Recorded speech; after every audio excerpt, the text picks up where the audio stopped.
Sustainable development has become the popularized expression for Agenda 21. Agenda 21 is the 1992 United Nations Rio Declaration on the Environment and Development. It is the agenda for the 21st century you're living in today. For a brave new world where everything that you cherished and held true will no longer exist. Agenda 21 defines itself as the comprehensive plan of action to be taken globally, nationally, and locally by organizations of the United Nations systems. It also elevates nature above man.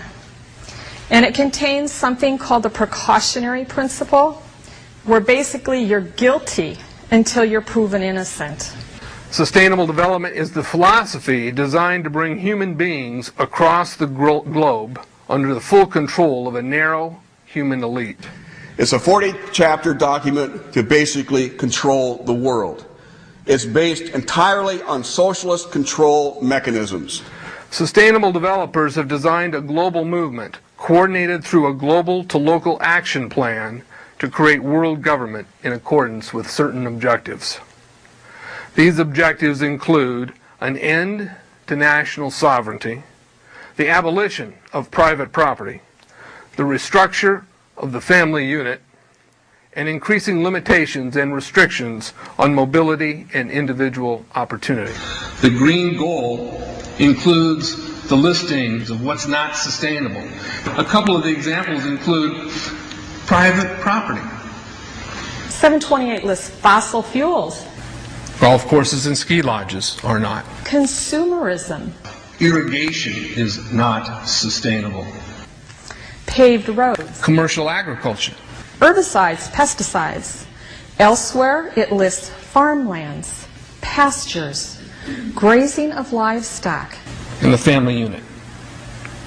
The focus of sustainable development is the abolition of private property, societal undermining of the family, and abandonment of the constitutional protection of unalienable rights as described in the Declaration of Independence. You see, I sat on the Santa Cruz Agenda 21 committees. Now, this was a lot of crazy ideas. This was back in the mid-90s. Crazy ideas I heard. Mother Earth's surface wasn't to be scratched. Human beings were to be concentrated into human settlement zones. Educational systems were to focus on the environment as the central organizing principle. All aspects of life were covered. Well, I went to these committees at the request of some people who told me that I needed to understand what was going on, and I came back and I said, this is craziness. This is so silly. It has no chance of having any effect on our society. Well, I was wrong. The United States government's support for sustainable development, Agenda 21, is very clear. In 1992, while the Rio Conference was going on, George Bush, then president, was there where he executed the Agenda 21 protocols on behalf of the United States and brought it back to Washington, D.C. Within a year, Bill Clinton, by executive order, no congressional review, established the President's Council for Sustainable Development.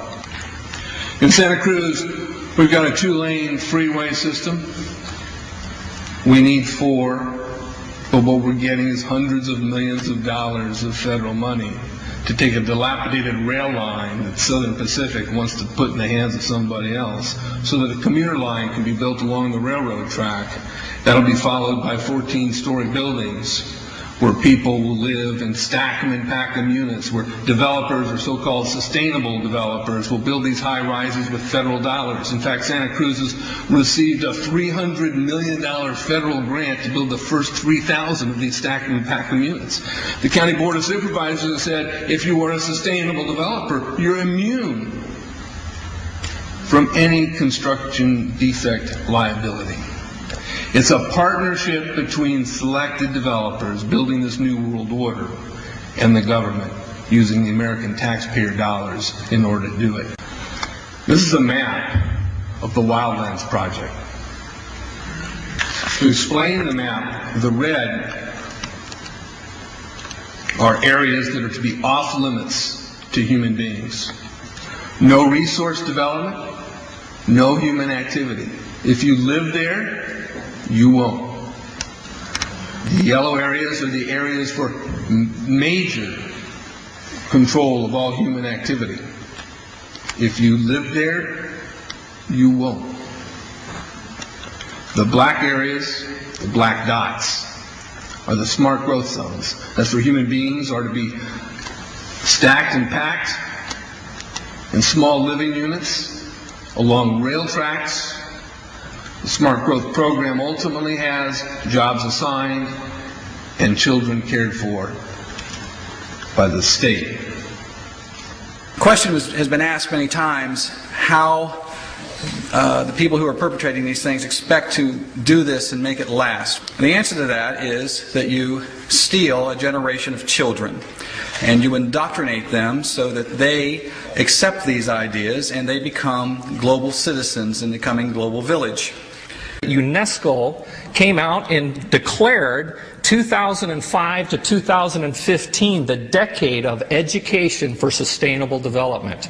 But they go on to say that it will encompass the 40 chapters of Agenda 21. That is your federal national curriculum. The entire purpose of second grade social studies is to transfer loyalty from the family to the government and teach them about sustainable economic consumption. Students construct their own understandings of reality and realize that objective reality is not knowable. So why bother? The truth is, the truth which keep men free is being suppressed in order to prop up the attitude training agenda. And it moves on. This is our new math called connected mathematics. Standard 3 tells us that students learn that mathematics is man-made, that it is arbitrary, and good solutions are arrived at by consensus. Most of us assume 2 plus 2 is always going to equal 4. You're wrong. We might reach a new consensus. How well does it work? Well, they tell you in the teacher's guide in the back, it tells us that because the curriculum doesn't emphasize arithmetic computations done by hand, some students may not do as well on tests assessing computational skills. We believe such a trade-off in the favor of CMP is very much to the student's advantage in the world of work. Our children are mathematically illiterate on purpose. How do I know on purpose? Why isn't this just a basic bad idea? Because the Sustainable Development Plan tells us so. Generally, more highly educated people who have higher incomes consume more resources than poorly educated people who tend to have lower incomes. In this case, more education increases the threat to sustainability.